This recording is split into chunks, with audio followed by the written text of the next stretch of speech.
Hi hello boss ಟಿವಿಯ ಸಮಸ್ತ ವೀಕ್ಷಕರಿಗೂ ನಮಸ್ಕಾರ. ನಾನು ನಿಮ್ಮ ತೀರ್ಥಸ್ವಾಮಿ ಕಡೂರು.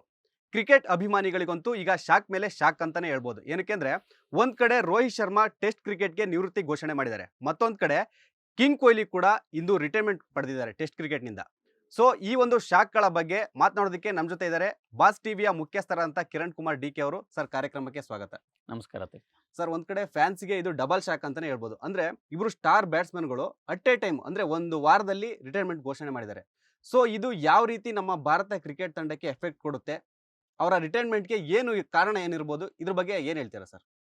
ಇವಾಗ ಇಬ್ರು ದಿಗ್ಗಜರು ರಿಟೈರ್ಡ್ ತಗೋತಿದ್ದಾರೆ. ಹೌದು. ಆದ್ರೆ ರೋಹಿತ್ ಶರ್ಮಾ ರಿಟೈರ್ಮೆಂಟ್ಗಿಂತ ವಿರಾಟ್ ಕೊಹ್ಲಿ ರಿಟೈರ್ಮೆಂಟ್ ಸ್ಪೆಷಲ್ ಆಗುತ್ತೆ. ಹಾ. ಯಾಕೆಂತಂದ್ರೆ ರೋಹಿತ್ ಶರ್ಮಾಗಿಂತನೂ Virat Kohli most celebrated cricketer. ಹೌದು. ಸಚಿನ್ ನಂತರ ವಿರಾಟ್ ಕೊಹ್ಲಿ ಅಂತಹ ಒಬ್ಬ ಪ್ರತಿಭೆ ಮತ್ತೆ ಒಂದಷ್ಟು ಜನರನ್ನ ಸೆಳೆದವರಿಲ್ಲ. ಹಾ. ಇನ್ನೊಂದು ನೋಡ್ಬೇಕು, ರೋಹಿತ್ ಶರ್ಮಾಗೆ ಫಾರ್ಮ್ ಡಿಪ್ ಆಗ್ತಾ ಇತ್ತು. ಹ್ಮ್. ಕ್ಯಾಪ್ಟನ್ಸಿಯಿಂದ ರೋಹಿತ್ ಶರ್ಮನ ಕೆಳಗಿಳಿಸ್ತಾರೆ ಅನ್ನೋದು ಕನ್ಫರ್ಮ್ ಆಗಿತ್ತು. ಆ ಕಾರಣಕ್ಕೆ ಅಂದ್ರೆ ಈಗ ಟೆಸ್ಟ್ ಕ್ರಿಕೆಟ್ ಇಂದ ನಿವೃತ್ತಿ ಆಗಿರೋದ್ರಿಂದ ನಮ್ಗೆ ತುಂಬಾ ಕ್ಲಿಯರ್ ಆಗಿದೆ, ರೋಹಿತ್ ಶರ್ಮಾಗೆ ಹೇಗಿದ್ರು ಕೆಳಗಿಳಿಸ್ತಾರೆ, ಅವಮಾನ ಆಗುತ್ತೆ, ನಾ ರಿಟೈರ್ಮೆಂಟ್ ಕೊಡಬೇಕು, ಸೊ ರಿಟೈರ್ಮೆಂಟ್ ಕೊಟ್ರು. Okay. ಬಟ್ ಕೊಹ್ಲಿ ಸ್ಥಿತಿ ಹಂಗಿರಲಿಲ್ಲ. ಕೊಹ್ಲಿ ಈ ರೀಸೆಂಟ್ ಇಯರ್ಸ್ ಅಲ್ಲಿ ತುಂಬಾ ಚೆನ್ನಾಗಿ ಆಡದೇ ಇರಬಹುದು, ಆದ್ರೂ ಕೂಡ ಕೊಹ್ಲಿಯನ್ನ ಇನ್ನು ರಿಟೈರ್ಡ್ ಆಗೋ ಏಜ್ ಆಗಿದೆ ಅಂದ್ರೆ 36 36 ವರ್ಷ ಆದ್ರೂ ಕೂಡ ಇನ್ನೊಂದಷ್ಟು ವರ್ಷ ಕೊಹ್ಲಿ ಆಡ್ತಾರೆ, ಆ ತರ ನಾವು ಅನ್ಕೊಂಡಿದ್ವಿ. ಈಗ ಇವರು ಸಡನ್ ಆಗಿ ರಿಟೈರ್ಡ್ ತಗೊಳ್ತಾ ಇರೋದು ಆಲ್ಮೋಸ್ಟ್ ಕೊಹ್ಲಿ ಫ್ಯಾನ್ಸ್ ಮಾತ್ರ ಅಲ್ಲ, ಇಂಡಿಯನ್ ಕ್ರಿಕೆಟ್ ಅಭಿಮಾನಿಗಳಿಗೆ, ಇವನ್ ಭಾರತ ಕ್ರಿಕೆಟ್ ಅನ್ನ ನೋಡ್ತಿರೋ ವಿದೇಶಿಗರು ಕೂಡ ಒಂದ್ ರೀತಿಯಲ್ಲಿ ಶಾಕ್. ಸರ್, ಅದೇ ಸರ್, ಅಂದ್ರೆ ಕೊಹ್ಲಿ ರಿಟೈರ್ಮೆಂಟ್ ಬಗ್ಗೆ BCCIಗೆ ಹೇಳಿದ್ರು ಕೂಡ BCCI ಅವರು ಎಕ್ಸೆಪ್ಟ್ ಮಾಡಿಲ್ಲ. ಅಂದ್ರೆ ನೀವು ತಗೊಳ್ಳಿ, ಟೈಮ್ ತಗೊಳ್ಳಿ, ಯೋಚನೆ ಮಾಡಿ ಅನ್ನೋದು ಕೂಡ ಹೇಳಿದ್ದಾರೆ. ಸೊ ಯಾಕೆ ರೋಹಿತ್ ಶರ್ಮಾ ಹೇಳ್ದಾಗ ಅದನ್ನೇ ಮಾಡ್ಬೋದಾಗಿತ್ತಲ್ಲ, ಅಥವಾ ಬೇರೆ ಆಟಗಾರರು ಹೇಳ್ದಾಗ ಕೂಡ ಟೈಮ್ ತಗೊಳ್ಳಿ ಅಂತ ಹೇಳ್ಬೋದಾಗಿತ್ತಲ್ಲ? ಈಗ ಇಲ್ಲಿ ತುಂಬಾ ಕ್ಲಿಯರ್ ಇದೆ, ವಿರಾಟ್ ಕೊಹ್ಲಿಯನ್ನ ನಾವು ಬೇರೆ ಆಟಗಾರರಿಗೆ ಹೋಲಿಸೋದು ತುಂಬಾ ಕಷ್ಟ. ಈಗಾಗಲೇ ನಾನು ಹೇಳ್ತಾ ಇದ್ದೆ, ರೋಹಿತ್ ಶರ್ಮಾ ಸ್ಥಿತಿ ಸಂಪೂರ್ಣ ಭಿನ್ನ. ರೋಹಿತ್ ಶರ್ಮಾ ನಾನು ಕಂಟಿನ್ಯೂ ಮಾಡ್ತೀನಿ ಅಂತ ಹೇಳಿದ್ರು ಕೂಡ ಅವರನ್ನ ಕೆಳಗಿಳಿಸೋದು ಖಚಿತ ಆಗಿತ್ತು. ಅದೇ ಸ್ಥಿತಿ ವಿರಾಟ್ ಕೊಹ್ಲಿ ವಿಷಯದಲ್ಲಿ ಇಲ್ಲ. ಈಗಾಗಲೇ ಅಶ್ವಿನ್ ಸಡನ್ ಆಗಿ ಆಸ್ಟ್ರೇಲಿಯಾ ಮಿಡ್ ಸೀರೀಸ್ ಅಲ್ಲಿ ರಿಟೈರ್ಡ್ ಆದ್ರು, ಆಯ್ತು ಹೋಗ್ತಾ ಇರಿ ಅಂತ ಕಳ್ಸಿಕೊಟ್ರು. ಈಗ ನಮ್ಮ ಆಯ್ಕೆ ಮಂಡಳಿ ಅಥವಾ ಹೆಡ್ ಕೋಚ್ ಗಂಭೀರ್ ಇವರೆಲ್ಲರ ಮನಸ್ಥಿತಿ ಭಿನ್ನ ಇರುತ್ತೆ. ಕೊಹ್ಲಿಯಲ್ಲಿ ಇನ್ನೂ ಆಟ ಉಳಿದಿದೆ ಅನ್ನೋದು ಎಲ್ಲರ ಅಭಿಪ್ರಾಯ. ಮತ್ತೆ ತಕ್ಷಣ ರೋಹಿತ್ ಶರ್ಮಾ ರಿಟೈರ್ಡ್ ಆಗಿ ಹೊರಗೋಗ್ತಾರೆ, ವಿರಾಟ್ ಕೊಹ್ಲಿನೂ ರಿಟೈರ್ಡ್ ಆಗಿ ಹೊರಗೋದ ತಕ್ಷಣ ನಮ್ಮ ಡ್ರೆಸ್ಸಿಂಗ್ ರೂಮ್ ಅಥವಾ ಟೀಮ್ಗೆ ಎಲ್ಲರೂ ಯಂಗ್ಸ್ಟರ್ಸ್ ಜಾಸ್ತಿ ಆಗ್ತಾರೆ. ಈಗ ಅಲ್ಲಿ ಸೀನಿಯರ್ಸ್ ಪ್ಲೇಯರ್ಸ್ ಜಾಸ್ತಿ ಇಲ್ಲ, ಕೆಲವು ಸೀನಿಯರ್ಸ್ ಪ್ಲೇಯರ್ಸ್ ಇರೋದ್ರಿಂದ ಈಗ ನೋಡಿ, KL ರಾಹುಲ್, ರವೀಂದ್ರ ಜಡೇಜಾ, ಜಸ್ಪ್ರೀತ್ ಬುಮ್ರಾ ಇವರಷ್ಟೇ ಗ್ಯಾರಂಟಿ ಸ್ಥಾನವನ್ನು ಉಳಿಸ್ಕೊಳ್ಳುವಂತಹ ಸೀನಿಯರ್ಸ್ ಪ್ಲೇಯರ್ಸ್ ತರ ಕಾಣಿಸ್ತಾರೆ. ಇನ್ನು ಆ ಬುಮ್ರಾಗೂ ಗಾಯ ಇದೆ, ಶಮಿಗೂ ಬೇರೆ ಶಮಿನ್ ಸೆಲೆಕ್ಟ್ ಮಾಡಬಹುದು, ಬಟ್ ಅವ್ರಿಗೂ ಗಾಯ, ಫಿಟ್ನೆಸ್ ಇಶ್ಯೂ ಬಗ್ಗೆ ಡೌಟ್ ಇದೆ, ಏಜ್ ಆಗ್ತಾ ಬಂತು.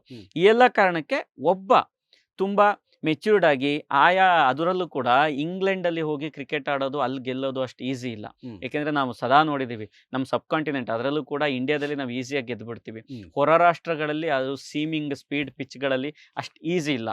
ಆ ಸಂದರ್ಭದಲ್ಲಿ ಕೊಹ್ಲಿಯ ಅನುಭವ ತುಂಬಾ ಮ್ಯಾಟರ್ ಆಗುತ್ತೆ ಅನ್ನೋ ಕಾರಣಕ್ಕೆ ಕೊಹ್ಲಿಯನ್ನ ಉಳಿಸ್ಕೊಳ್ಳೋ ಪ್ರಯತ್ನವನ್ನ ಮಾಡಿದ್ದಾರೆ ಅಂತ ಅನ್ಸುತ್ತೆ.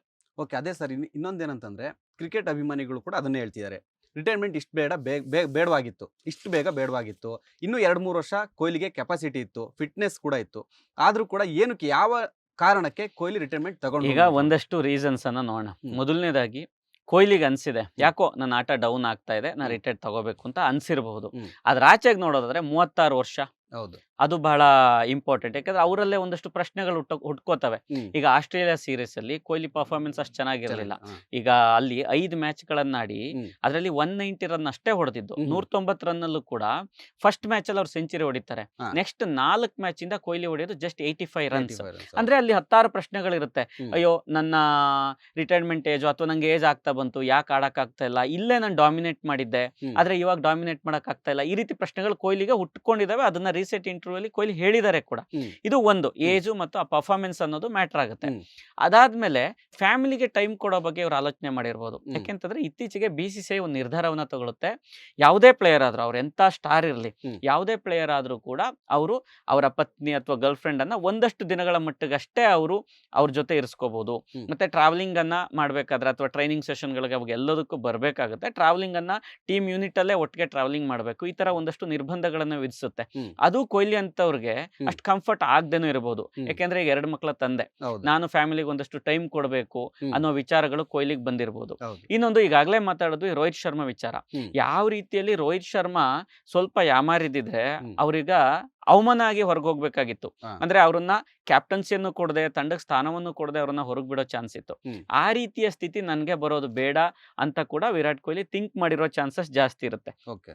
ಇನ್ನೊಂದು ಅನ್ಸೋದು, ಅವ್ರಿಗೆ ಒನ್ ಡೇ ಕ್ರಿಕೆಟ್ ಮೇಲೆ ಜಾಸ್ತಿ ಪ್ರೀತಿ ಇದೆ. ಮತ್ತೆ ರೆಕಾರ್ಡ್ ಅನ್ನ ನೋಡಿದ್ರು ಕೂಡ ಹ್ಮ್. ಒನ್ ಡೇ ಕ್ರಿಕೆಟ್ ಅಲ್ಲಿ ಅವ್ರ ರೆಕಾರ್ಡ್ ತುಂಬಾ ಚೆನ್ನಾಗಿದೆ, ದಾಖಲೆಗಳು ತುಂಬಾ ಚೆನ್ನಾಗಿದೆ. ಓಕೆ. ಇನ್ನು 2 ವರ್ಷದಲ್ಲಿ ಮತ್ತೆ ಒನ್ ಡೇ ವರ್ಲ್ಡ್ ಕಪ್ ಬರುತ್ತೆ. ಹ್ಮ್. ಅದರಿಂದಾಗಿ ಅವ್ರ ಫೋಕಸ್ ಈಗಾಗಲೇ T20 ಇಂದ ರಿಟೈರ್ಡ್ ಆಗಿದ್ದಾರೆ. ಹಾ. ಈಗ ಟೆಸ್ಟ್ ಅಲ್ಲೂ ಇತ್ತೀಚೆಗೆ ಪರ್ಫಾರ್ಮೆನ್ಸ್ ಚೆನ್ನಾಗಿಲ್ಲ. ಹ್ಮ್. ಬಟ್ ವಿರಾಟ್ ಕೊಹ್ಲಿಗೆ ಬೆಸ್ಟ್ ಸೂಟೆಡ್ ಫಾರ್ಮೆಟ್ ಅಂತಂದ್ರೆ ಅದು ಒನ್ ಡೇ. ಹ್ಮ್. ಒನ್ ಡೇ ಅಲ್ಲಿ ಚೆನ್ನಾಗಿ ಆಡ್ತಿರೋದ್ರಿಂದ ಒಂದಷ್ಟು ವರ್ಷ 2 ವರ್ಷ ಒನ್ ಡೇ ಅಲ್ಲಿ ಮುಂದುವರಿಸಿ ನೆಕ್ಸ್ಟ್ ವರ್ಲ್ಡ್ ಕಪ್ ಅನ್ನ ಆಡಿ ಒನ್ ಡೇ ಇಂದ ರಿಟೈರ್ಡ್ ಆಗುವಂತಹ ನಿರ್ಧಾರ ಅವ್ರ ಮೈಂಡಲ್ಲಿ ಇರಬೇಕು ಅಂತ ನನಗೆ ಅನ್ನಿಸ್ತಿದೆ. ಹ್ಮ್. ಇನ್ನೊಂದು, ಯಾವಾಗ್ಲೂ ನಾವು ಹೇಳೋದು ಕೇಳಿರ್ತೀವಿ, ಯುವಕರಿಗೆ ಅವಕಾಶ ಕೊಡಿ ಅಂತ. ಹ್ಮ್. ಕೊಹ್ಲಿ ಆಸ್ಟ್ರೇಲಿಯಾ ಸೀರೀಸ್ ಅಲ್ಲಿ ಫೇಲ್ ಆದಾಗ ಕೂಡ ಬಹಳಷ್ಟು ಜನ ಹೇಳಿದ್ದು, ಹ್ಮ್. ಇನ್ಯಾಕ್ರಪ್ಪ ಆಡ್ತೀರಿ, ರೋಹಿತ್ ಶರ್ಮಾ ಕೊಹ್ಲಿ ನೀವೆಲ್ಲ ಬಿಟ್ಟು ಹೋಗ್ಬಿಡಿ, ಯುವಕರಿಗೆ ಅವಕಾಶ ಕೊಡಿ, ಹ್ಮ್. ನಮ್ಮಲ್ಲಿ ತುಂಬಾ ಚೆನ್ನಾಗಿ ಆಡುವಂತಹ ಹ್ಮ್. ಬಹಳ ಅದ್ಭುತವಾದ ಆಡುವಂತಹ ಕ್ರಿಕೆಟರ್ಸ್ ಇದ್ದಾರೆ, ಹ್ಮ್. ಆ ಯುವಕರಿಗೆ ಅವಕಾಶ ಕೊಡಿ ಅಂತ. ಆಯ್ತ್ರಪ್ಪ, ನಂದು ಕಾಲ ಮುಗೀತು, ಏನಾಗುತ್ತೆ, ನಾನು ಆಡಿದ್ದೀನಿ, ಇನ್ಮೇಲೆ ನೀವು ನೋಡ್ಕೊಳ್ಳಿ ಅಂತ ಬಿಟ್ಟು ಹೋಗುವ ನಿರ್ಧಾರವನ್ನು ಕೂಡ ಮಾಡಿರ್ಬೋದು ತೀರ್ಥ. ಲೇಟೆಸ್ಟ್ ಹಾಗೂ ಇಂಟ್ರೆಸ್ಟಿಂಗ್ ಸುದ್ದಿಗಳಿಗಾಗಿ ಬಾಸ್ ಟಿವಿ ಕನ್ನಡ ಚಾನೆಲ್ನ ಸಬ್ಸ್ಕ್ರೈಬ್ ಮಾಡಿ. ಹಾಗೆಯೇ ಬೆಲ್ ಐಕಾನ್ ಪ್ರೆಸ್ ಮಾಡಿ. ಇದರ ಜೊತೆಗೆ ಫೇಸ್ಬುಕ್, ಇನ್ಸ್ಟಾಗ್ರಾಮ್, ಎಕ್ಸ್ನಲ್ಲೂ ಮಿಸ್ ಮಾಡದೆ ಫಾಲೋ ಮಾಡಿ.